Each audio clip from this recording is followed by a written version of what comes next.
Hello everyone, my name is Brent Williams. I'm here tonight at the Wine Social in Richland, Washington, giving a presentation on the history, pharmacology, and therapeutic uses of psychedelic mushrooms.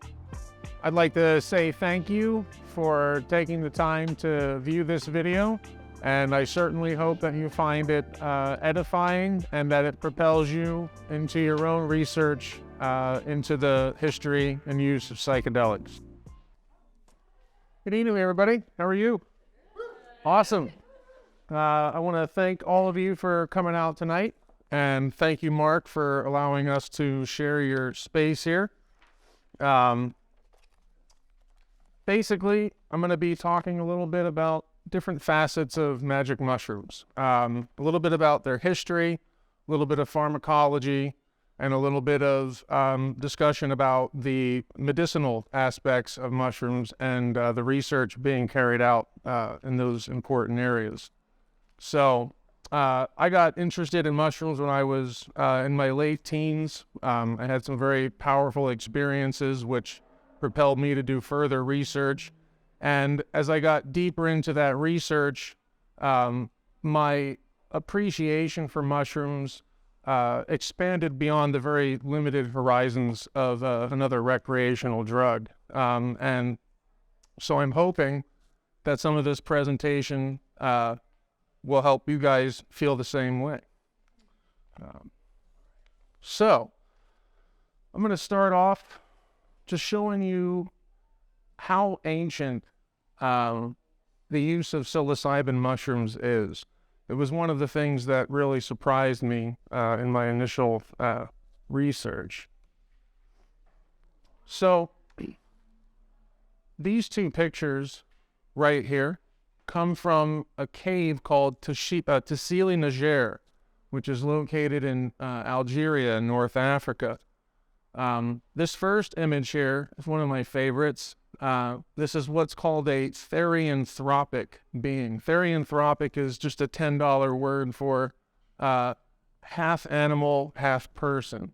And there's some reasons why gods, I know most of you probably got taught some ancient Egyptian mythology, so you're used to seeing figures like this. Part of the reason is because this is most likely a shaman, and this is most likely his outfit that he would wear during ceremonial rituals. And part of the shaman's intuition is that although things like, for instance, you see the bee's mask and you have this profusion of mushrooms coming around the perimeter of the body, he's clutching some in his fist, is that although from a purely visual perspective, all of those, the animals and the mushrooms and the humans seem to be disparate, the shaman understands through intuition that there's sort of one guiding force that brings all of those things together. And by dressing this way, he means to inspire that sense of unity and wonder in the people watching him. And so that's sort of the story about his outfit here.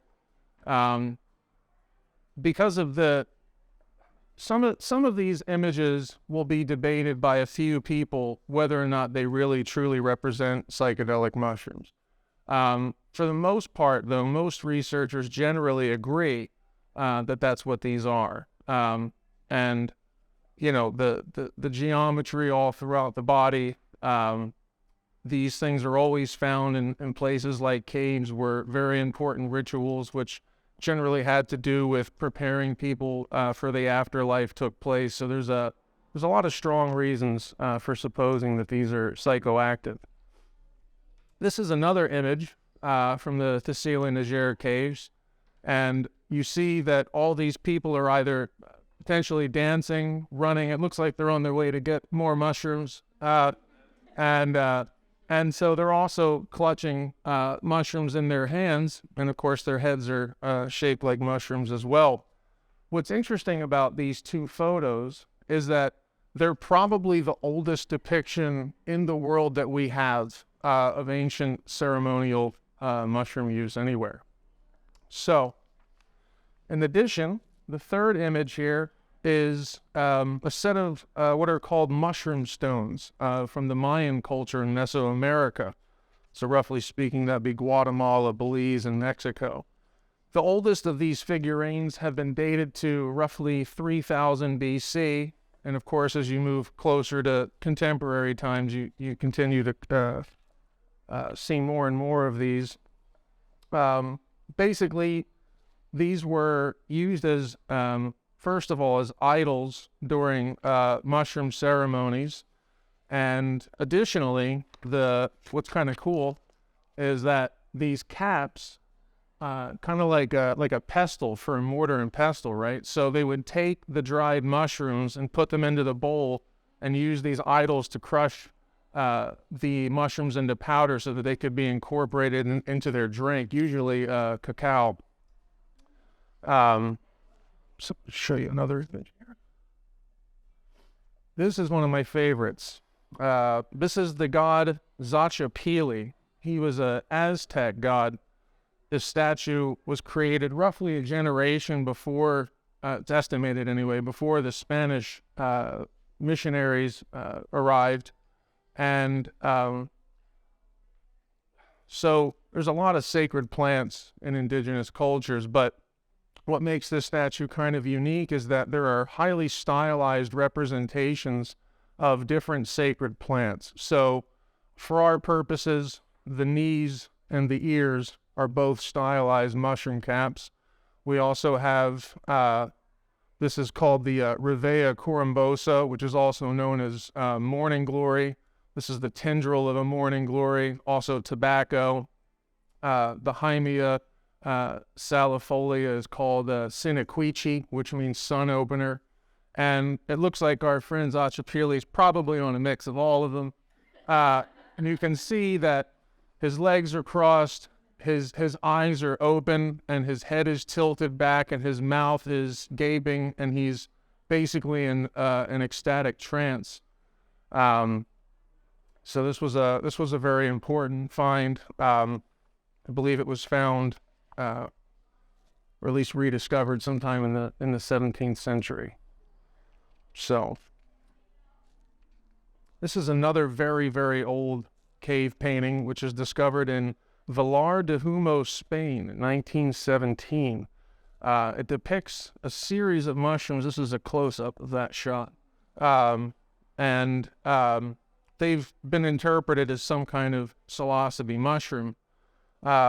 Two major reasons for this conclusion have to do with the general morphology or the shape of the mushroom bodies themselves, but additionally, the boule is kind of I'd hesitate to say universal, but a very widely used image used in shamanism. It's one of those creatures that was considered to be liminal, very close to the boundaries of both worlds, the spirit world and ours. And not only that, but as some of you might know, bovine dung in general is associated with psychedelic mushrooms growing from the nitrogen-rich manure out in the fields. So, say this: if this identification is correct, this image would provide the oldest proof or evidence of ceremonial mushroom use in Europe.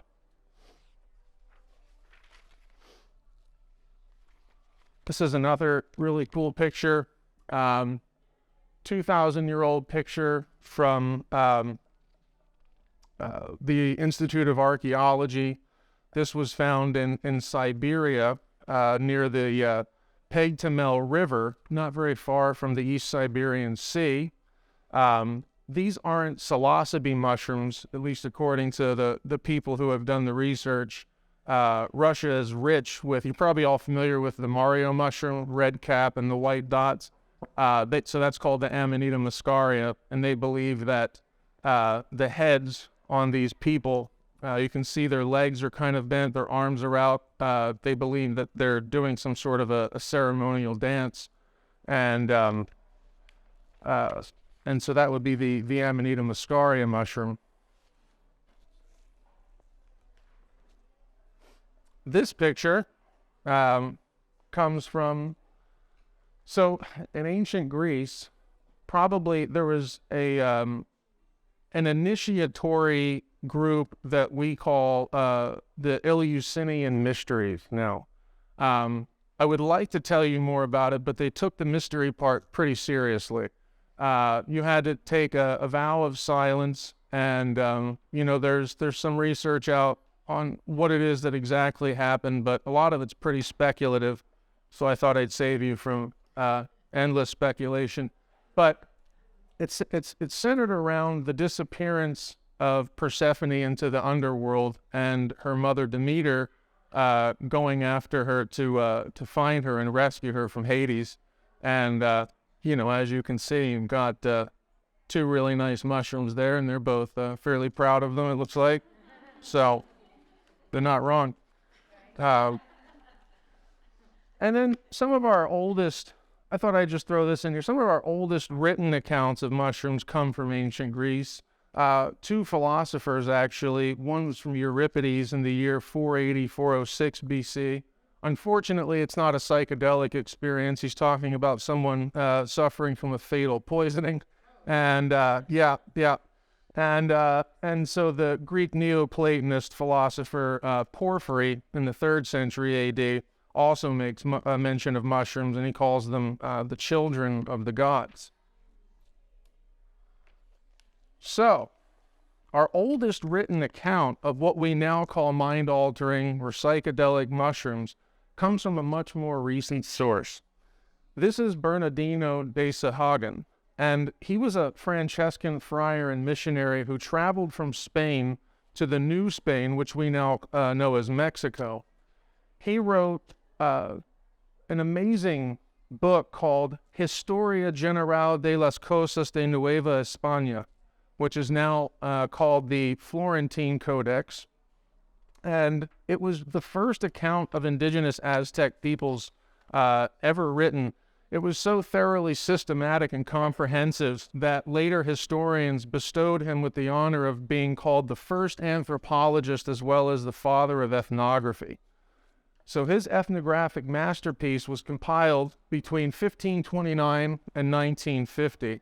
It was a voluminous work. It totaled about 2,400 pages across 12 volumes, and containing within those pages were 2,500 hand-drawn illustrations of various aspects of the Aztec culture. For instance, you can see them preparing for food for a feast here. And one of the interesting details about this is that he actually, there was already a lot of native artists amongst the Aztecs, but they were trained in some of the ways that Europeans would conduct their business with art, and he essentially had them get together and put together, this compilation of different images.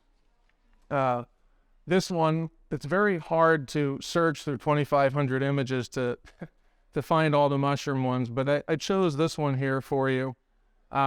It's interesting because there's this, again, another therianthropic sort of image of a bird-like creature.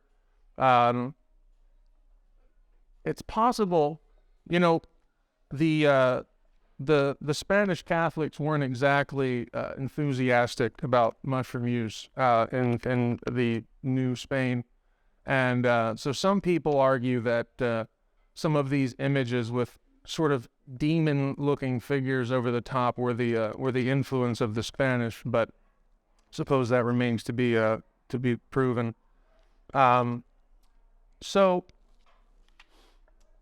in this book, he discusses the Nahuatl name for the mushrooms, which is Teonanacatal, and that means flesh of the gods.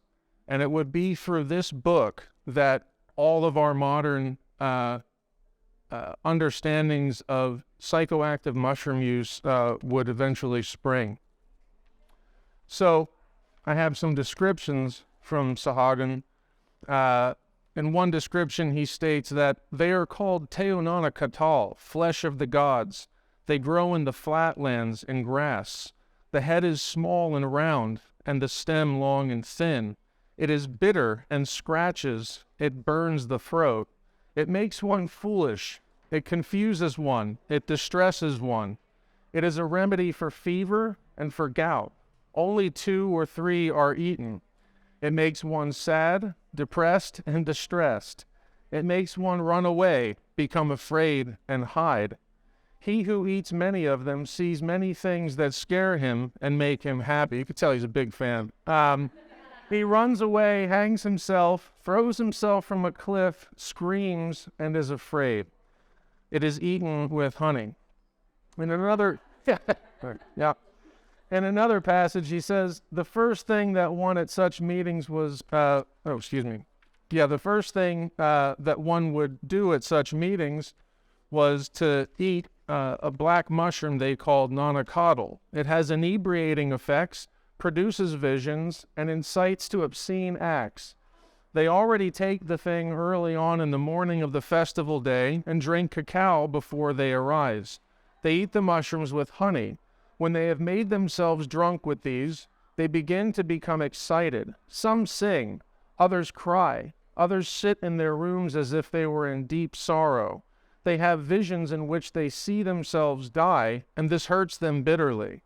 Others see scenes in which they are attacked by wild animals and believe that they are being eaten up. Some have beautiful dreams in which they believe they are very rich and possess many slaves. But others have quite embarrassing dreams. They have the feeling of being caught while committing adultery or being wicked forgers or thieves who are now facing their punishment. They all have their visions. When the inebriation that the mushrooms produce is over, they speak of that which they have dreamed, and one tells the other about his visions. This image here comes from the 14th century Codex Vindobonensis Mexicanus. And for those, I don't know if that's readable to everybody, so I'll just share it with you. So surviving pre-Columbian documents offer ample evidence of the cultural importance of Teonanacatl. The 14th century Mixtec document includes repeated references to the mysterious mushrooms.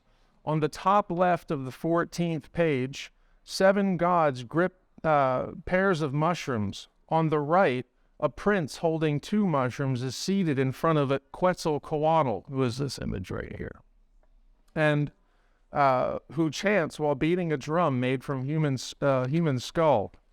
Quetzalcoatl is also shown in a bird mask, carrying a woman on his back who is wearing a mask adorned with 4 mushrooms. The scene is believed to show the first encounter between the gods and the Teonanacatl mushrooms. So, not everybody was super convinced by Sahagun's systematic accounts, and one of those men was American botanist William E. Stafford. He was a prominent figure who conducted his work at the U.S. Department of Agriculture. Despite the powerful descriptions that Sahagun gave, he basically came to believe that all of these counts were deceitful and erroneous, not on behalf of Sahagun, but he thought that the natives were really taking peyote buttons and that they wanted to try to hide this fact from the European conquerors, and so they sent them on this wild tale, about how it was really mushrooms. And so he even, emphasized the fact that over 3 centuries of research, that we had failed to uncover any evidence of what he called a narcotic mushroom. And he even sort of took a shot at the early Spanish writers and saying basically they knew as much as, these sort of, these lying Spaniards, or Mesoamerican people, and so everybody up until this point had basically been fooled by this account. So about 10 years later, this man, very important figure, his name is Richard Evans Schultes, and he was a Harvard University professor.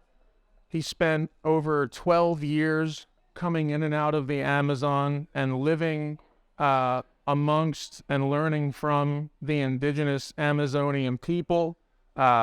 he's really an incredible guy. Everybody who thinks of themselves as sort of a psychedelic-minded person basically owes it all to this guy.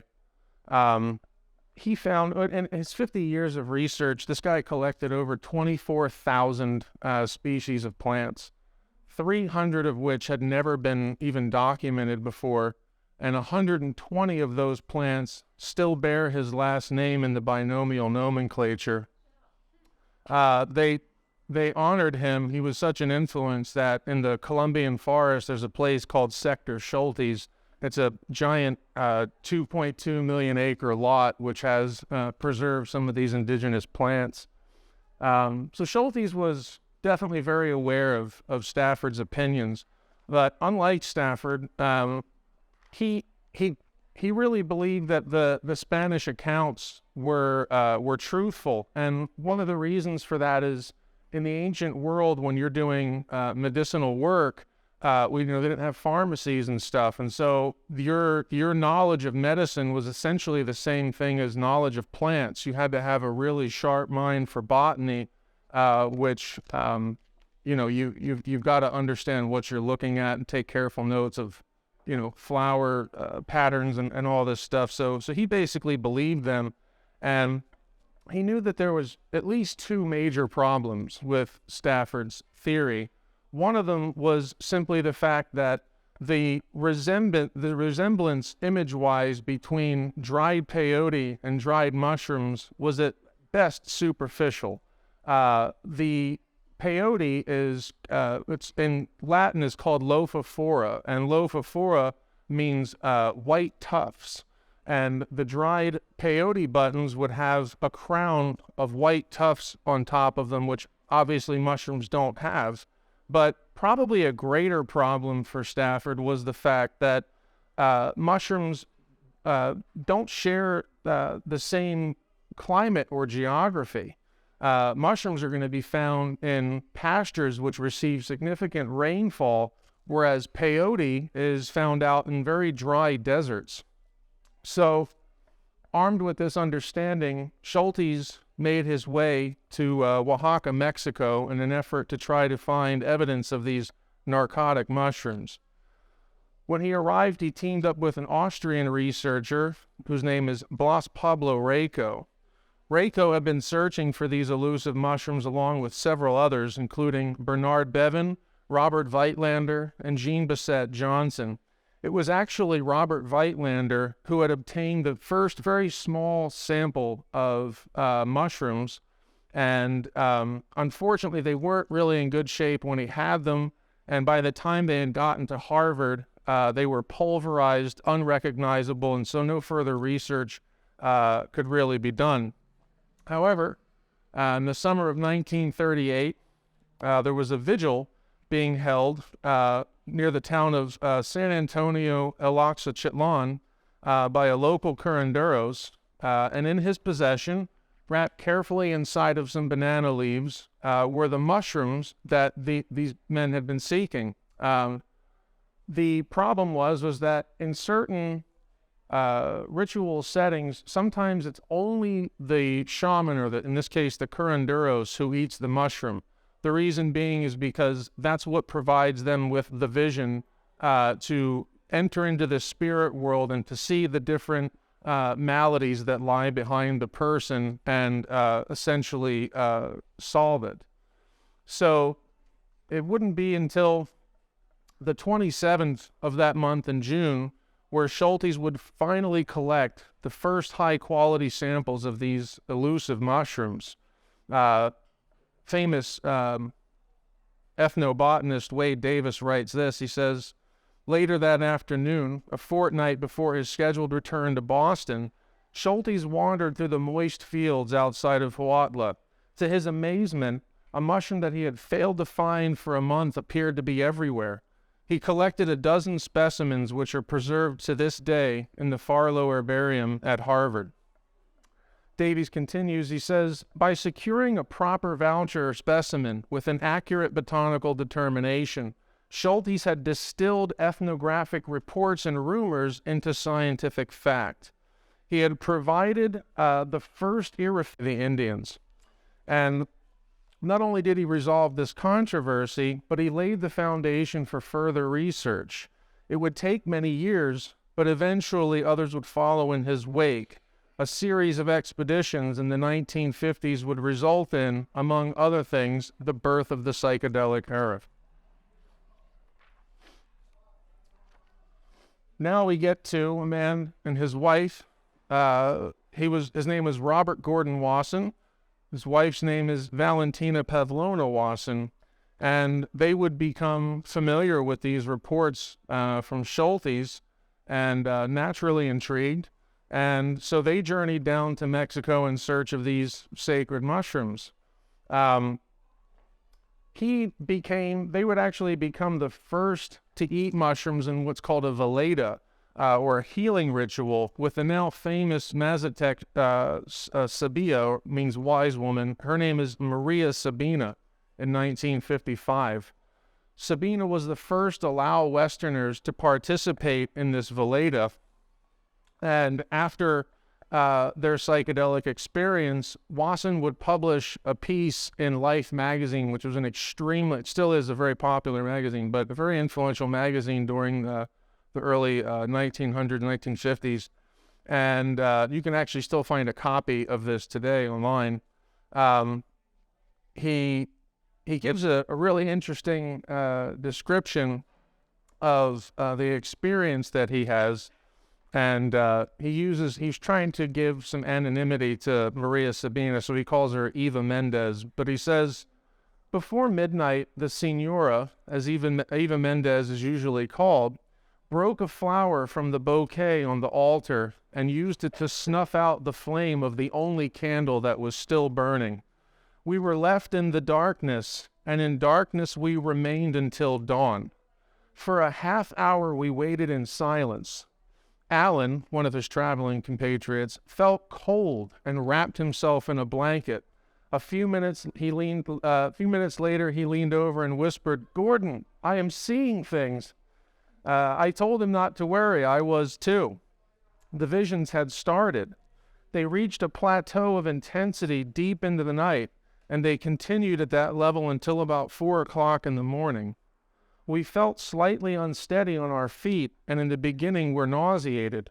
We lay down on the mat that had been spread for us, but no one had any wish to sleep except the children, to whom mushrooms are not served. We were never more wide awake, and the visions came whether our eyes were open or closed.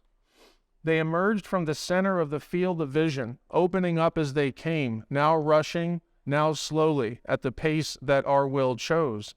They were in vivid color, always harmonious.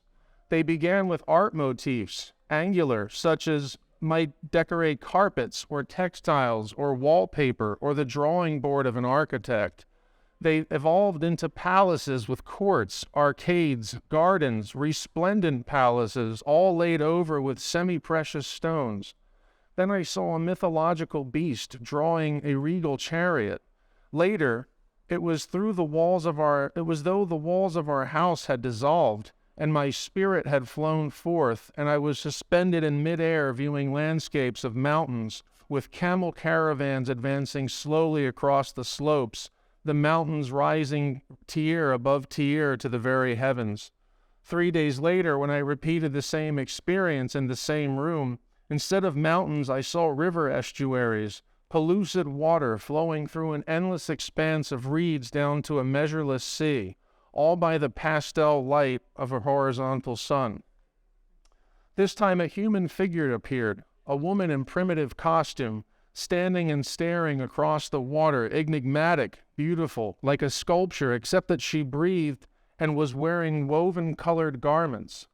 It seemed as though I was viewing a world of which I was not a part, and with which I could not hope to establish contact. There I was, poised in space, a disembodied I, invisible, incorporeal, but not seeing, but not seen.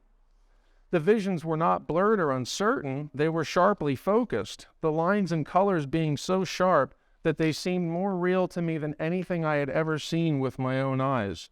I felt that I was now seeing a plain whereas ordinary vision gives us I felt that I was now seeing plain, whereas ordinary vision gives us an imperfect view. I was seeing the archetypes, the Platonic ideas that underline the imperfect images of everyday life. So this is a shot from his magazine article in Life, and this is Maria Sabina. So this is an important moment in psychedelic history because this article really turned a lot of American readers on to the presence of these mushrooms. It was a bit bittersweet though, and the reason why is that Maria Sabina was in some ways sort of culturally conservative. She basically was a syncretic practitioner of Catholicism who had a local culture which sort of saw the mushrooms as embodiments of Jesus. And, for her, they were really about healing and less about things like, getting enlightenment or finding God, things like that. Not that those things were necessarily bad to her. It just seemed like a not the correct way to go about it. But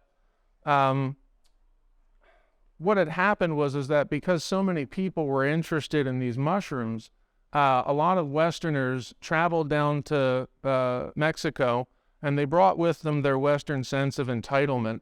They had very little concern for the local culture. A lot of them didn't even speak the language. And essentially what happened, was that, the locals started paying attention to this, and it started a commotion. The psychedelic researcher Caterina Bragagnolo writes that the publicity was disastrous for Sabina and the Mazatec community, who blamed her for bringing misfortune to the village and defiling the Veleda ritual. Sabina's house was burned down, and the police frequently raided her home and accused her of selling drugs to foreigners. Hippies came and rented cabins in the neighboring villages. Tourists had bad trips and went raving naked throughout the town. Not a good scene. So this level of intrusion and misunderstanding would be repeated by travelers again when the infamous Carlos Castaneda's published a book called The Teaching of Don Juan. They would come down to a place called Real de Catorce seeking peyote, and as a consequence, the peyote became overpicked and not very widely available for the natives anymore, who had been a part of their culture. I mean, the testing of the peyote buttons from the caves that have been found date back like 7,000, 9,000 years, right? So it's a really big deal. And there was other influences too. For instance, once the drug trade people became aware of the peyote, they also were interested in harvesting it in large amounts. And to make matters worse, huge industrial organizational places were developed, and so even if there was peyote on the land, it was all private, and so no one really had access to it anymore. So that's why it's sort of a important but bittersweet moment in psychedelic history. These are just some fun pictures of Maria's team. I really like these.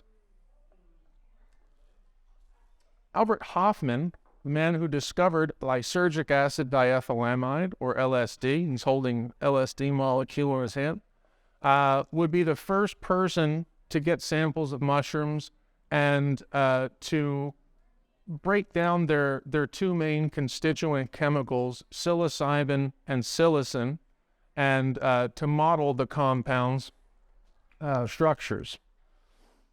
So he was another important figure. And just for fun, I added these two gents. This is Humphrey Osmond. He was a British psychiatrist who worked at St. George's Hospital in London in the 1950s. It was coming here where he started to learn about LSD and mescaline. Mescaline is the main psychoactive constituent inside of the peyote cactus. And he did research on a lot of things. He was very interested in schizophrenia and how maybe the psychedelic experience in some ways might be a useful model for understanding schizophrenia at a deeper level. And so Aldous Huxley was a very, very famous, prolific British author and philosopher, and he became super interested in the research that Osmond was conducting, and they also shared things that relate roughly outside of, specific like schizophrenia and things like that, but they're also interested in the nature of the human mind and mystical experience, religious history, and other really big topics like that. So he reached out to him through a series of letters, and they addressed many of the topics which are still germane to us today. So Osmond would actually provide Huxley with his very first dose of mescaline, and it would be based on this experience of mescaline that Huxley would write his famous book, The Doors of Perception. We actually owe our designation of the term psychedelic to their exchange.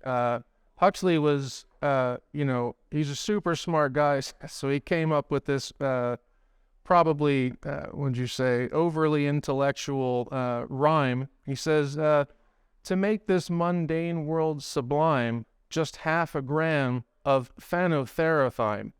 Thymos meaning spiritedness in ancient Greek. So Osmond was fairly turned off by that particular term, and he countered with the equally rhythmic phrase, to fathom in hell or soar angelic, take a pinch of psychedelic. And that word stems from the word psyche, meaning mind, and delos, which means manifest. He meant mind manifesting. So now we get into some of the pharmacology. I'll warn you ahead of time, there's a lot of this discovery is new, and so we don't really have all the details that we would like concerning the effects of every single compound. The two most famous are psilocybin and psilocin. Psilocybin is actually what we call a prodrug. What happens is that psilocybin by itself is actually pharmacologically inactive. What happens is that it's metabolized and broken down into psilocin, which then passes through our blood-brain barrier and causes the psychedelic effects that we've all heard about, we're familiar with. And let's see. So the place that the psilocin goes to, this is a really interesting contrast here. Psilocybin, you can see what happens post-metabolization. The chain drops off. And the only difference between our naturally occurring endogenous main neurotransmitter, serotonin, and psilocin is that the tail of serotonin, a derivative of tryptophan, is at the 5th atomic position rather than the 4th, as it is in psilocin.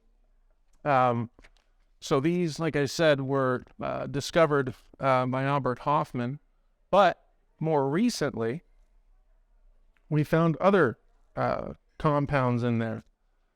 This one is baeocystin, and again, we don't really know a whole lot about it. A famous mycologist, probably the most famous mycologist in the world, who happens to live here in Washington, his name is Paul Stamets, and Paul Stamets did some personal research with pure baeocystin, and he didn't find that it was able to reproduce the familiar hallucinatory effects of the classical psilocybin mushroom, but he did note that there was the eye dilation as well as a kind of calming anti-anxiolytic or anti-anxiety effect that was brought about by it. And so some of that research has been reproduced in animal experiments by a man named Alexander Sherwood at USONA Institute. This is norpsilocin. This was discovered in 2017 by scientists at the Hans Knoll Institute in Jena, Germany. It's a post-digestive metabolite, similar in many ways to baeocystin. One difference is that it seems to be more potent than psilocin. The problem is that unlike psilocin, it doesn't cross the blood-brain barrier. And so research is sort of focused right now on trying to find the alternative pathways in the body that norpsilocin might act on. Aeruginosin. Aeruginosin was discovered by a famous mushroom researcher named Jochen Gartz in 1989. He's a chemist and a mycologist at the Institute for Biotechnology in Leipzig, Germany. He basically studied 23 independent cases of aeruginosin consumption. They were all accidental. And he found that it was a reliable inducer of euphoria. In addition to that, however, there's a phenomena among, so there are certain mushrooms which are called saprophytic, which basically means that they have an affinity for the dung, like we were talking about with the bull. However, there are other mushrooms which are called wood lovers. And what's actually kind of cool is that up here in the Pacific Northwest, we have two of the most potent mushrooms that are found growing naturally in the world, Psilocybe azurescens and Psilocybe cyanescens. There are others too, but those ones are really the big hitters.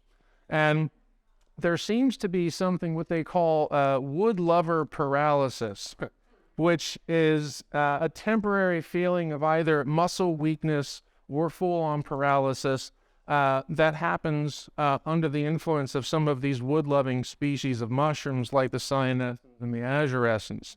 And so, like norpsilocin, aeruginosin doesn't have the capability of crossing the blood-brain barrier, and this is one of the reasons that researchers like Barbara Bauer have pondered whether or not it might contribute to the wood lover paralysis. It's just going directly into the muscles and causing freezing up of the normal muscular behavior. She states that the chemistry of aeruginosin also determines where it can travel in the human body after indigestion or ingestion. Due to its large trimethyl ammonium group, it is unlikely that aeruginosin can penetrate the blood-brain barrier.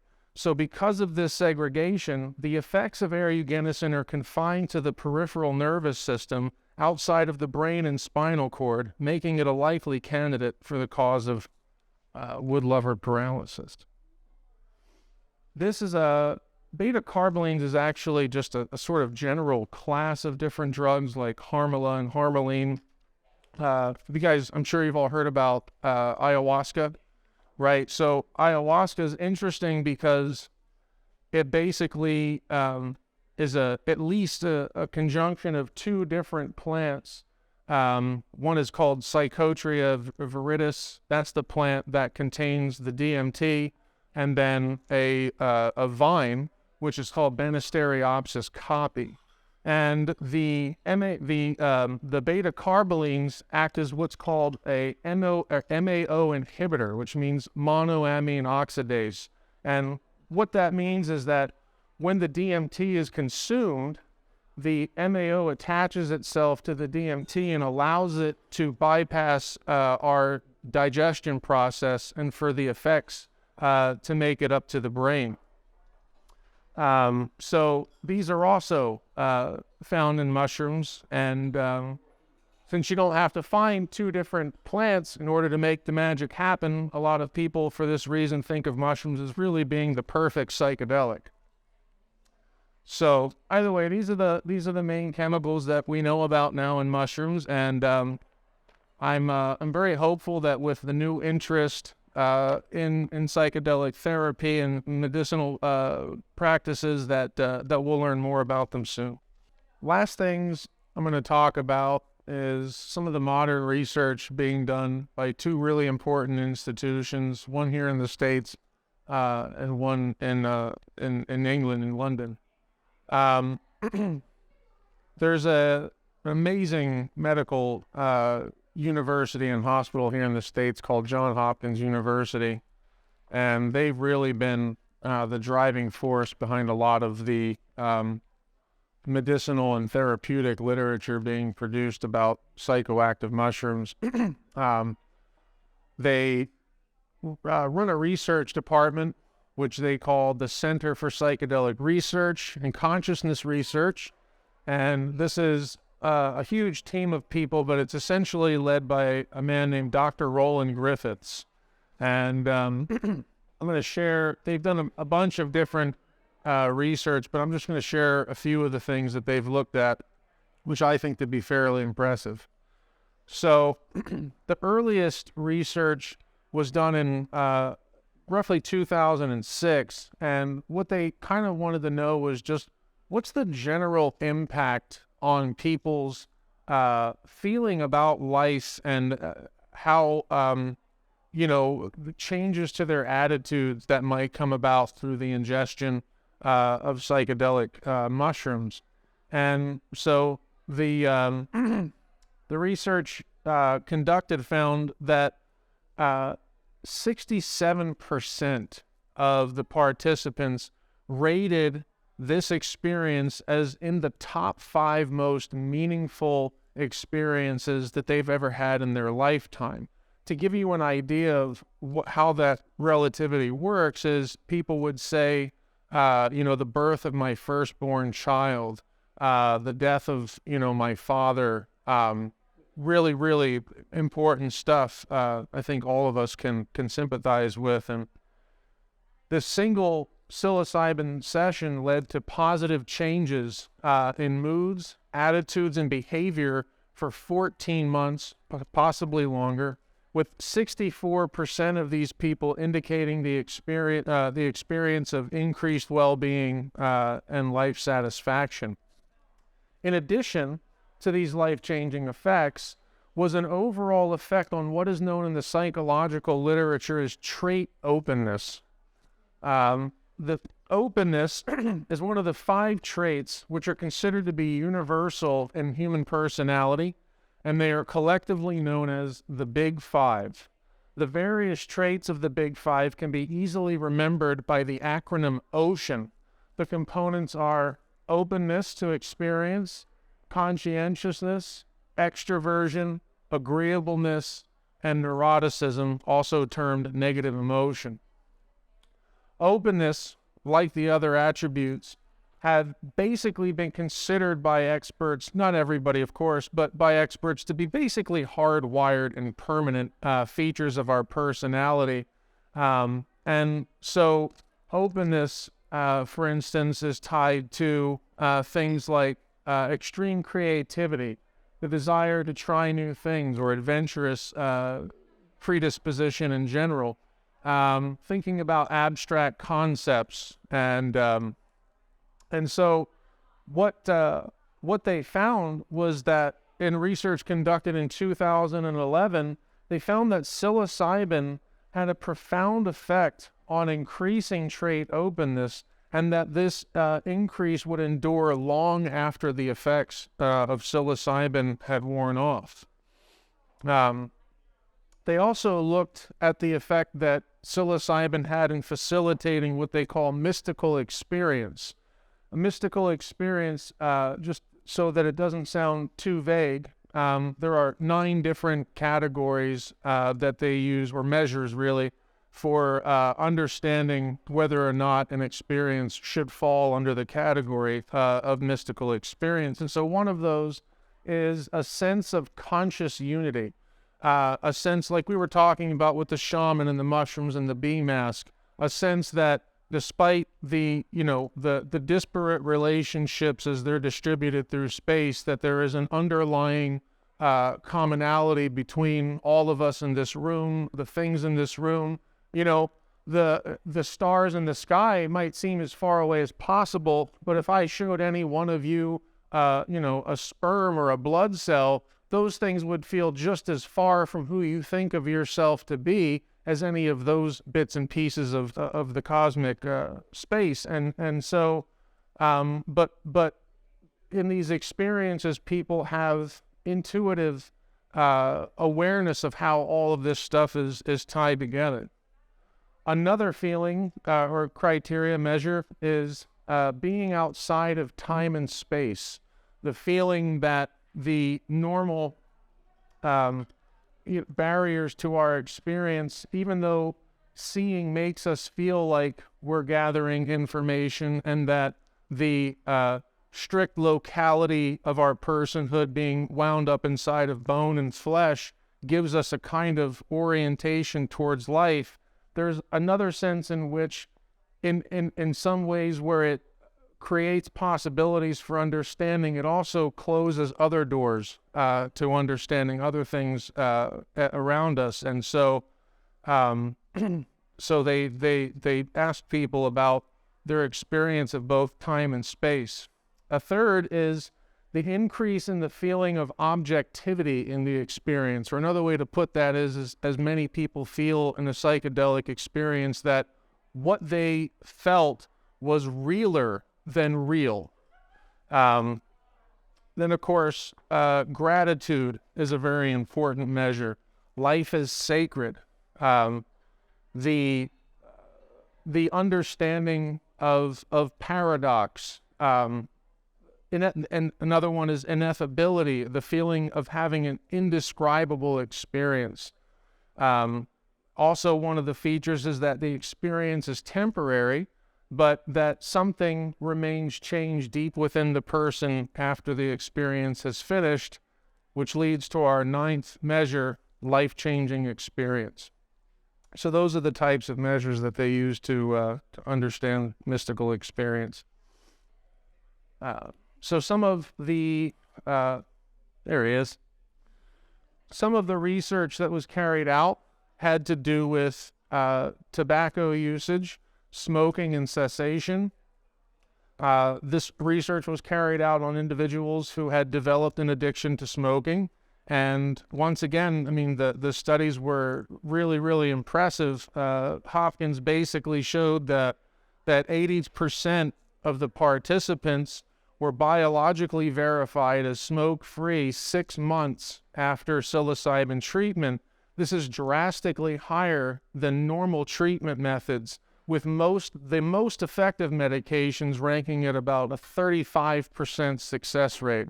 So that's huge. Another major area of research, and one that I assume many people have heard about and might be interested in, is psilocybin's effect on depression. In this study, they had 27 participants who had a long-term history of depression, and they had been experiencing, pretty severe depression symptoms for at least 2 years before recruitment. The average age of the participants was about 40. They had about 19 women, and the rest were men, 25 identifying as white, 1 as African American, and 1 as Asian. 88% of the participants had previously been treated with standard antidepressant medications, and 58% reported using antidepressants in their current mode of treatment.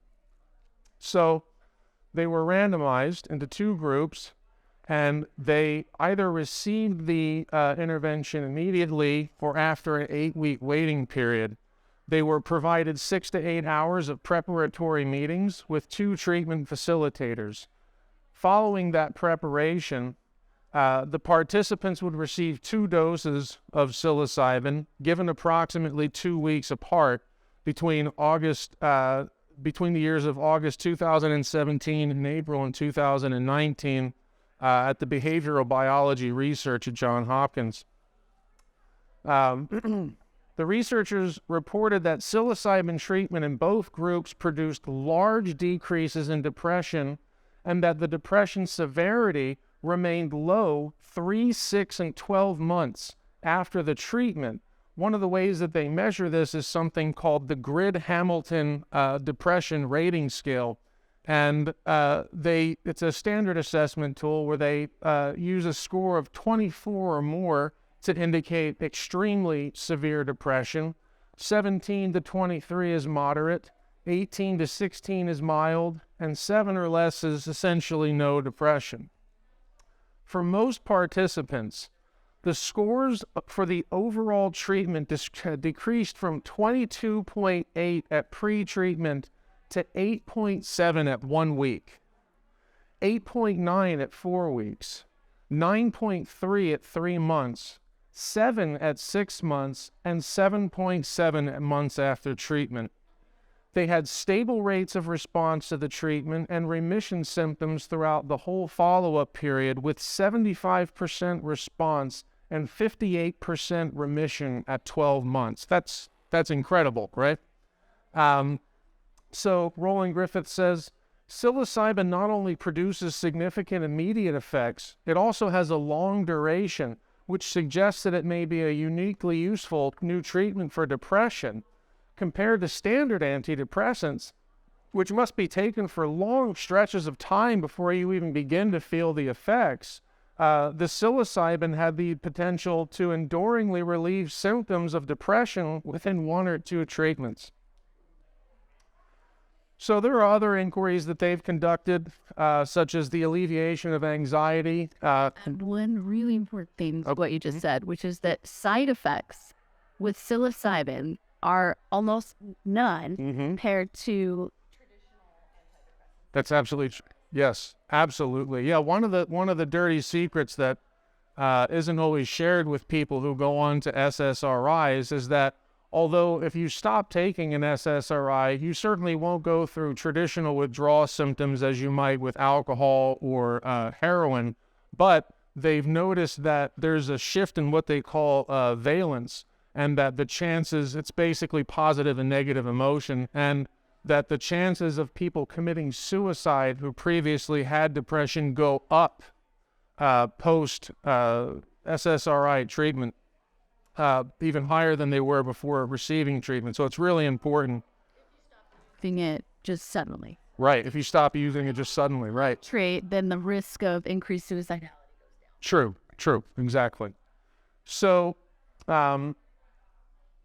so basically, they've looked at the alleviation of anxiety in near-death patients. They've looked at post-treatment Lyme disease treatments, alcoholism, obsessive control disorder, as well as anorexia. So now the last thing I'm going to show you, I'm going to shut up for a little bit, and we're going to watch a little video.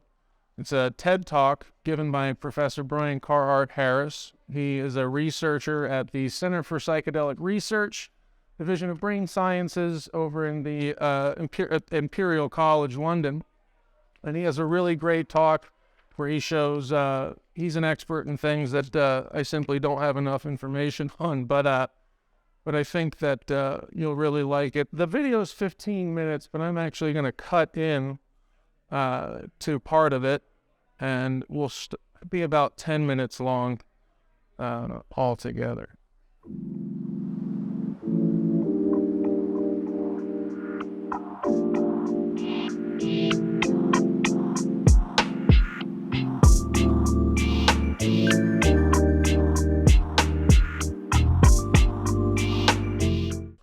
All right, that's the end of my presentation. Thank you.